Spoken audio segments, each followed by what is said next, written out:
Notimundo Estelar. Información inmediata. La bancada oficialista de ADN sufrió este viernes una derrota legislativa al no reunir los votos necesarios para que el Pleno de la Asamblea Nacional debata una resolución de apoyo a la Asamblea Constituyente propuesta por el presidente Noboa. Esta es la entrevista de Fausto Yepes. Hoy con...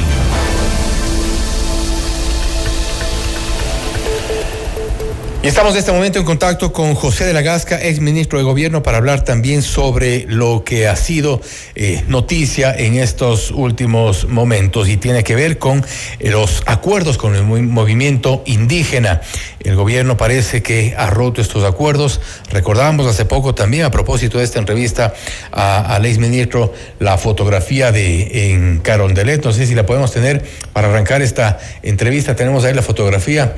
Ahí está José de la Gasca con algunos representantes de Pachacutic y parece que un poco alguien decía en las redes, qué tiempos aquellos.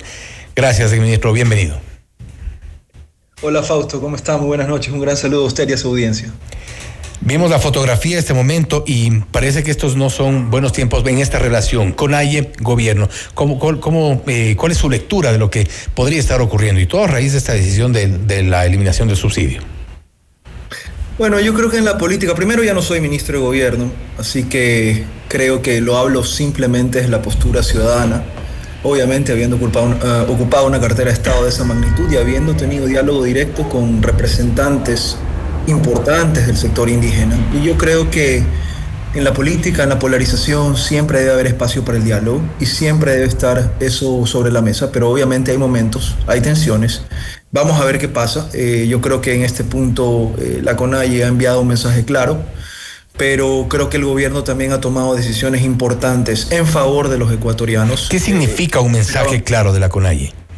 ¿Perdón? ¿Cómo interpretar eso que usted dice? Un mensaje ellos están claro. En una posición, algunos sectores de ellos, no todos, algunos de ellos, y creo que representan a una parte importante de la CONAIE, de lo que he visto, que están opuestos a las medidas que ha tomado el gobierno, que están opuestos en algunas decisiones que ha tomado el gobierno. Inclusive hemos visto, me parece, algunas decisiones a nivel legislativo también y dentro de Pachacutic con respecto a algunos de los asambleístas, pero creo que lo importante es entender, como yo lo veo, que se están tomando algunas medidas que se debieron haber tomado hace mucho tiempo y que pocas personas o pocos gobiernos, o ninguno mejor dicho, ha tenido la solvencia y la voluntad para tomarlas y afrontarlas. Y hoy pues también hay que lidiar con las reacciones, pero creo yo que es un buen momento para debatir que el dinero que se puso en subsidios y que por más de 50 años ha estado ahí, no representa una lucha contra la pobreza necesariamente y que hay mejores formas, como se ha demostrado en el mundo,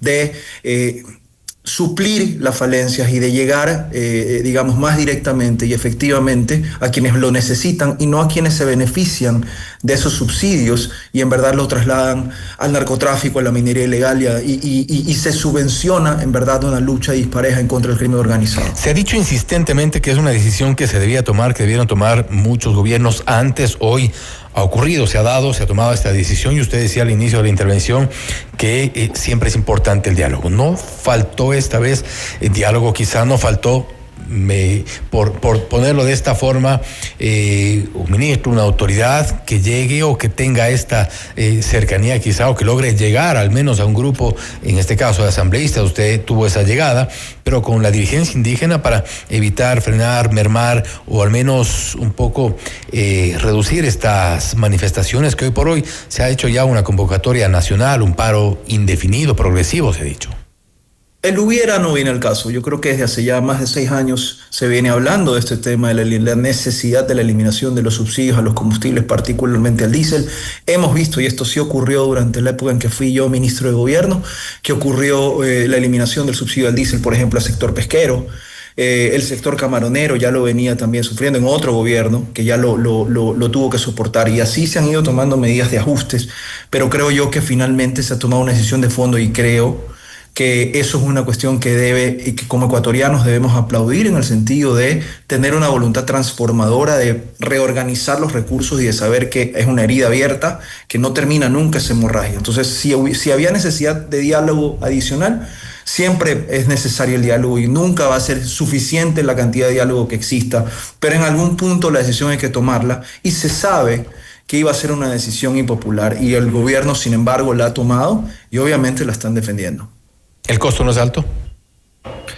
Todo siempre va a ser un costo alto, pero ahí es donde se ve quiénes están haciendo patria y es donde se ve la voluntad política y lo que se sacrifica en pro de todos los ecuatorianos. No podemos mandar más dinero a la minería ilegal, no podemos mandar más dinero a las economías ilegales, no podemos mandar y solventar los bolsillos del crimen organizado a costa de todos los ecuatorianos y los subsidios que tenían como finalidad luchar contra la pobreza, pero que se ha probado que no lo sirve, que no es la mejor forma más óptima de luchar contra la pobreza. De ahí las formas de compensaciones que he visto que ya han llegado y que siguen llegando anticipadamente. Entonces usted me habla del diálogo, sí, pero a la par ha habido compensaciones y compensaciones en los sectores directos. Entonces yo creo que el gobierno ha tomado una decisión dura de tomar políticamente, pero necesaria de tomar en lo económico.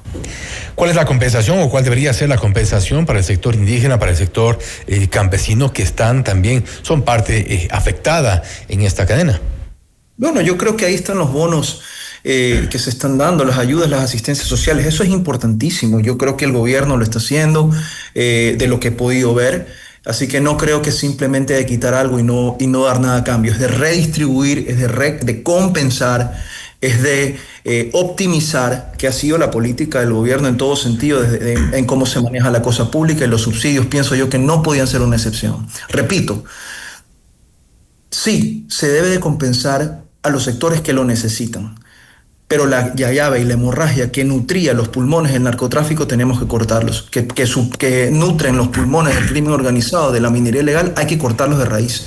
Y lamentablemente eso estaba pasando en mayoría. Entonces, sí, que sigan habiendo las compensaciones y que sigan habiendo los diálogos y las conversaciones sobre las compensaciones, que se puedan quizás discutir más ampliamente, que a lo mejor se necesitan recanalizar en algunos espacios donde probablemente aún no llegan. No lo sé. Enhorabuena que se converse. Pero la medida era necesaria y creo que los ecuatorianos la debemos soportar. ¿No se debió quizá llegar con el diálogo primero a estos sectores que que habitualmente están o se suman o plegan a este tipo de manifestaciones? Y me refiero concretamente al sector indígena, comunidades, algunas de las organizaciones sociales, inclusive en el sector campesino, por ejemplo. Hay muchas deficiencias, falta salud, falta educación, faltan servicios básicos. Es lo que normalmente reclaman. Quizá pensando desde el otro lado, si la dirigencia o cierta dirigencia se aprovecha de esas deficiencias para motivar a la gente a que salga, a que cierre carreteras, no es mejor llegar con el diálogo, llegar con esas soluciones que no sean vía compensaciones, sino cumplir con los derechos de la gente. Sí, pero seguir dejando la plata en la hemorragia, repito, no soluciona ese problema. Yo creo que hay trabajo por hacer, es un trabajo cuesta arriba, pero creo que lo que veo, el gobierno lo está haciendo, será importante que se siga comunicando, será importante que se siga viendo, pero también que haya orden, que también se ponga freno a la especulación, que también se ponga freno a esas extorsiones que se hacen de ciertos líderes que quieren coaccionar a su propia población para que se levante, inclusive en algunos casos cortando fuentes de agua. Entonces eso es lamentable, en algunos casos delictivo. Así que el gobierno tiene que lidiar con eso. Repito, la medida es dura en lo político, pero necesaria en lo económico y lo social. Y un poco en función de lo que usted menciona, usted habla de diálogo, habla de esta cercanía, habla de estas necesidades. Evidentemente se ha hablado de las compensaciones, de todas las deficiencias de sectores históricamente postergados, pero el gobierno en puertas adentro escucha sobre estas necesidades. Usted estuvo adentro, usted logró llegar a un sector, quizá mínimo, pero logró llegar. ¿No será que hay alguien que no está llegando a ellos? No lo sé, no lo puedo decir, Fausto. Yo no pero estoy es una percepción. Yo no soy ministro de gobierno. Cuando yo estaba, hice lo que pude. Yo creo que en los distintos niveles de gobierno siempre se busca la cercanía y creo que precisamente la ministra de gobierno actual, Zoraida Rovira, tiene una capacidad muy buena de saber llegar, de construir directamente en territorio, de hacer territorio. Así que esperemos que eso esté funcionando, pero fuera de eso, repito, lo que se tiene que ver es el fondo. Y aquí siempre se ha sabido que era una medida necesaria y dura de contener, y ahí están en la comunicación. Ojalá que esto sirva para remediar esas injusticias sociales, pero también para corregir el desvío de dinero millonario que ha habido por años. Ahora bien, Al mismo tiempo, y creo que esto es importante también tratarlo, quizá no es el mejor momento tomando en cuenta la movilización social, todas estas reacciones que ha habido a propósito de esta medida.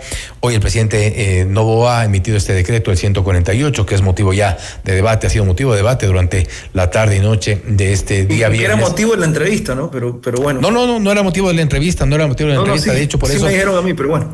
Lo anunciamos inicialmente precisamente a propósito de los acuerdos con el sector indígena y esta división, este fraccionamiento, que creo que es importante en el contexto político. Hoy por hoy se llama esta consulta popular y se ha dicho saltándose el control, el filtro de la Corte Constitucional. Esto no podría jugarle en contra. No se ha saltado nada, no creo que hay que tener la lectura de que se ha saltado, porque eso suena que se le está haciendo una trampa a la Constitución. Pero la Constitución está clara, estamos hablando del 104, el 443, el presidente y estamos ha dicho hablando 444. también del 444, y eso también es claro. Y si usted lee el 444, en ninguna parte habla de eso.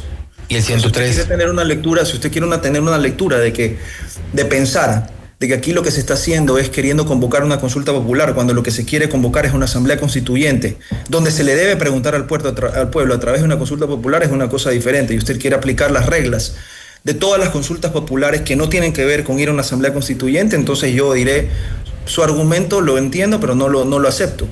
Yo el argumento que entiendo y comparto es el argumento de ir al pueblo, el argumento democrático, de ir a preguntarle al país, a la ciudadanía, si quiere o no quiere cambiar una constitución. Pero nadie ha dicho que no se le pregunte. Nadie ha dicho que no se le pregunte al país. Al país se lo puede preguntar, cumpliendo los pasos que corresponde de acuerdo a la Constitución. Estamos hablando del 103. No podemos eliminar ¿Perdón? Pero analicemos, ¿dónde están esos pasos? Están establecidos en la Constitución. usted se refería al 444, vamos más concreto, al 103, al 443. ¿Dónde están esos pasos? Pero dígame usted, ¿dónde están esos pasos? Vamos a dar lectura entonces al 103, que está precisamente, a ver si lo podemos tener en este momento, el 104, perdón, el 104. Aquí lo tengo. Lo tiene ahí. El organismo electoral correspondiente convocará consulta popular por disposición de la presidencia o presidente de la República, de la máxima autoridad de los gobiernos autónomos descentralizados o de la iniciativa ciudadana. Al final, en todos los casos se requerirá dictamen previo de la Corte Constitucional sobre constitucionalidad de las preguntas propuestas. Lo han dicho, estuvimos hace pocos instantes en un panel con constitucionalistas, hemos leído la reacción de varios constitucionalistas, no uno, dos, tres, el foro por la democracia se ha pronunciado también. ¿Perdón? Que pueden haber 50 también. Sí, claro, pero alguna razón tendrán 50 frente a 2, 3 o verdaderamente son menos quienes se han pronunciado en favor de la acción del gobierno. No, la propia Corte Constitucional en el comunicado que ha emitido hace pocos instantes exhorta a todas las autoridades, actores políticos y sociales a conducir sus actuaciones dentro de la institucionalidad por el bien del país. Y lo he leído, y me parece que obviamente la Corte entiende que finalmente está buscándose aquí una vía democrática para preguntarle al país lo que necesita escuchar y responder al país, y no necesariamente las trabas que cada vez la Corte que se le pregunten los más de 9 intentos. Pero esta no es una respuesta política. De poner uno más que otro. Es que eso es lo que debemos entender. Usted me cita el 104 y yo le digo sí. Si usted quiere convocar a una consulta popular para cualquier cosa, menos que sea para una constituyente, entonces yo le voy a decir aplique el artículo 104. Pero aquí no estamos aplicando el artículo 104 directamente porque es lo único que vamos a hacer. Aquí estamos aplicando el artículo 444, que es el que establece la vía directa para la modificación total de la Constitución. Esa es la Asamblea Constituyente o la Asamblea Constitucional, que es lo que se trata, de reescribir la Constitución. Y vamos a entender obviamente el rol natural de la Corte, porque la Corte es guardiana de la Constitución y de su trabajo, pues. Es que hay que entenderlo. Ellos protegen una cuestión que se llama la garantía de la inamovilidad de la Constitución o de la rigidez de la Constitución. No le echemos la culpa necesariamente a la Corte per se hoy en día. Es el sistema. No hay forma. Y esto lo debe entender la ciudadanía. Por más pero parte del sistema que hagamos el estatuto, por más perfecto que se haga el decreto ejecutivo donde se quiera convocar a la constituyente, la Corte siempre va a decir que no. Como lo ha dicho en más de 9 ocasiones, inventándose nuevos requisitos, arrogándose funciones de... Pero la Corte ha dicho que sí a lo que ha tenido que decir que sí, Tanto así que una de las preguntas, la pregunta respecto de las bases militares extranjeras en nuestro país, a esa le dio paso y es lo que ha ocurrido hoy día con el decreto 147, en donde se convoca la consulta popular precisamente para consultar sobre algo que ya pasó el filtro de la Corte Constitucional. Está abierta la puerta, pues. Es que ya está abierta la puerta. Era necesario el referéndum y todo el proceso electoral va a darse por la reforma parcial del artículo de la reforma parcial de las bases militares. ¿Por qué para unas cosas usamos la Corte? El presidente, legitimado para hacerlo, en su potestad de poder aplicar la Constitución y ser el primero obligado a hacerlo, está convocando directamente a una asamblea constituyente preguntándole al país. Eso es lo que está haciendo el presidente. Entonces, aquí lo que debemos entender es, en esta lucha de conceptos, no va a haber forma de que la Corte Constitucional le dé paso a una asamblea constituyente con todos los 500.000 requisitos y el candado con las 7.000 llaves que va a poner, porque la Corte se va a refrenar siempre. Es como que el ejemplo que ponía hoy en día, es como que a usted le digan, Fausto, cerremos el programa que usted está teniendo en este momento, y usted diga, sí, bueno, cerrémoslo, o se va a oponer. Usted se va a oponer. Eso es lo que está pasando con la Corte Constitucional. Entonces, no va a haber forma de llegar a una constituyente directamente a través de las formas en que la Corte se ha inventado que hay que llegar. La única forma en que se llega a la constituyente es aplicando el artículo 444. Y aquí usted no ve absolutamente nada de lo que ha dicho la Corte Constitucional. Y todos los requisitos que están establecidos aquí en el 444 están cumplidos en el decreto ejecutivo. ¿Por qué tener que hacerlo más? Es más, le digo una cosa. La propia Constitución, 2 artículos más antes o 3 artículos antes del 444, establece el 443. Para poder modificar el procedimiento de modificación de la Constitución se necesita ir al Poder Constituyente.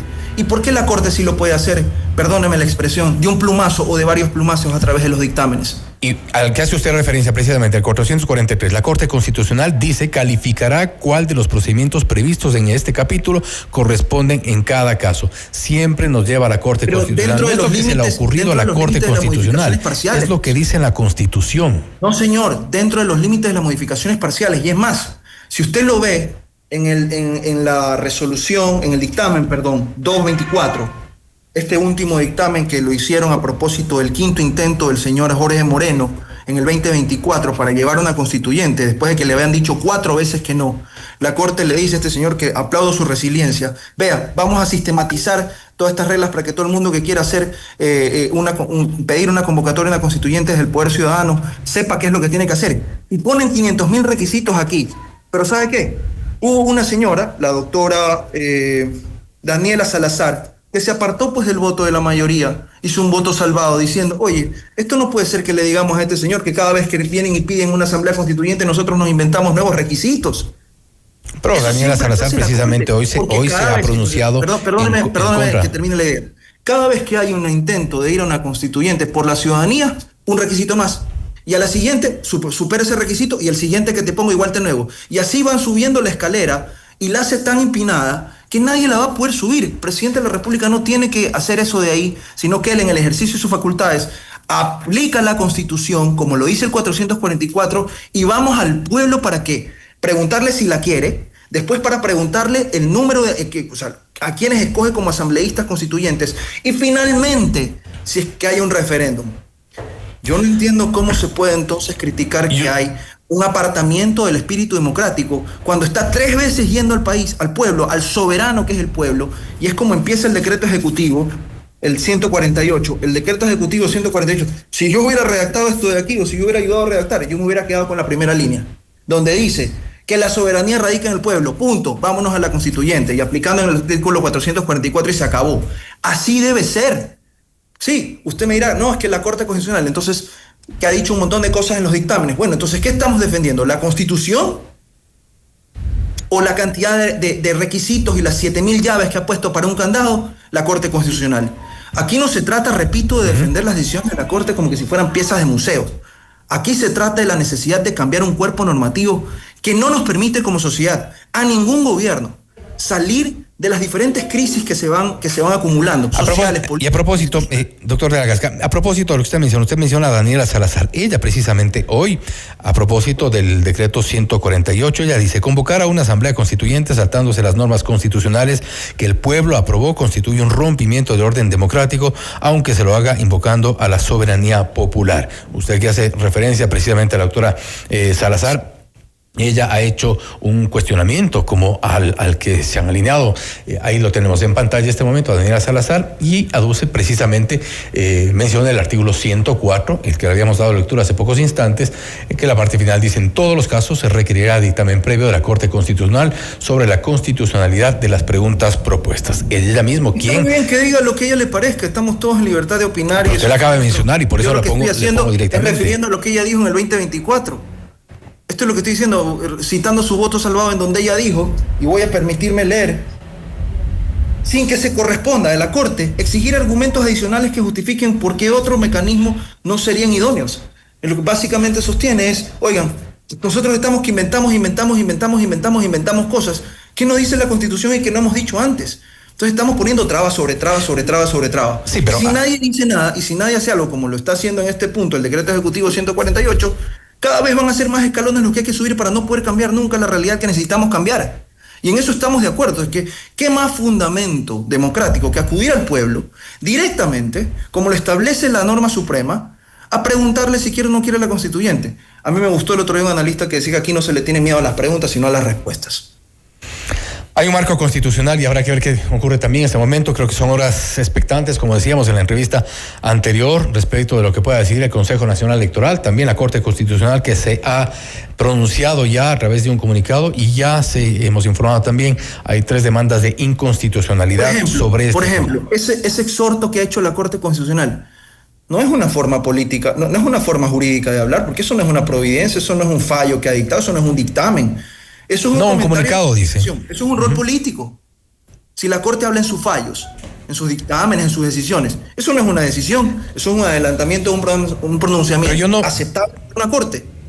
Acá hemos dado lectura a los 4 puntos de este comunicado. No veo en ninguna parte una posición política, un lenguaje político. De hecho, en la parte final, entendamos entre líneas lo que dice y la oportunidad. En la parte final dice: hace un llamado a la prudencia y exhorta a las autoridades, actores políticos y sociales a conducir sus actuaciones dentro de la institucionalidad por el bien de nuestro país. Reclamar institucionalidad será un rol político.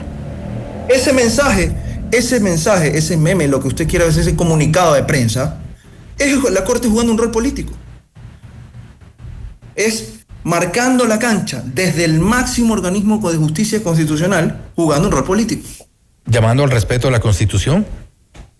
¿Y por qué tiene que hacerlo fuera de providencias, perdón? ¿Cuántas veces la Corte no ha dicho que se pronuncie solamente dentro de los juicios? Cuando resuelvan ¿Dónde está la demanda de inconstitucionalidad del Decreto Ejecutivo 148 para que lo digan en esa manera? ¿O está esperando, invitando a que alguien la presente? No, ya la presentaron antes del comunicado. Hoy presentaron. Perfecto, entonces está adelantando criterio. No, 3 demandas de inconstitucionalidad las presentaron, hemos informado al inicio de este noticiero. Con más razón para guardar silencio. La Corte no se ha pronunciado sobre las 3 demandas. Nosotros hemos informado aparte porque los abogados lo han informado. ¿Esas demandas sobre qué son? Esas demandas son sobre el artículo sobre el Decreto Ejecutivo 148. 148. ¿Correcto? Perfecto. Entonces, ¿y qué es lo que va a tener sobre su mesa la Corte que analizar en lo político y en lo jurídico? El 148. Entonces, ¿ese comunicado qué es? ¿Una providencia, una decisión, un fallo o un mensaje político? Un comunicado. Pero la obviedad creo que es elocuente, ¿no? Estamos, como decíamos, expectantes de lo que ocurre en el Consejo Nacional Electoral. Importante tener siempre las visiones, en este caso, las 2 visiones. Hace un momento estuvimos a los constitucionalistas hablando sobre esto que se considera un salto al dictamen de la Corte Constitucional. Hay que ver qué ocurre ya en las próximas horas. Respetamos de todas formas, como siempre, todos los criterios que se emiten a través de este espacio. Doctor de la Gasca, nuevamente gracias por su tiempo, gracias por haber estado con nosotros. Encantado, Fausto, un abrazo. El doctor José de la Gasca es ministro de Gobierno, hablando sobre 2 temas que han sido motivo de debate, de trascendencia, de coyuntura, que son la relación del gobierno con el movimiento indígena a propósito de las manifestaciones a las que ha convocado la CONAIE, y también el decreto 148, este llamado a consulta popular a propósito de la intención de instalar una asamblea constituyente. Esto es Notimundo Estelar, siempre bien informados. Inmediato.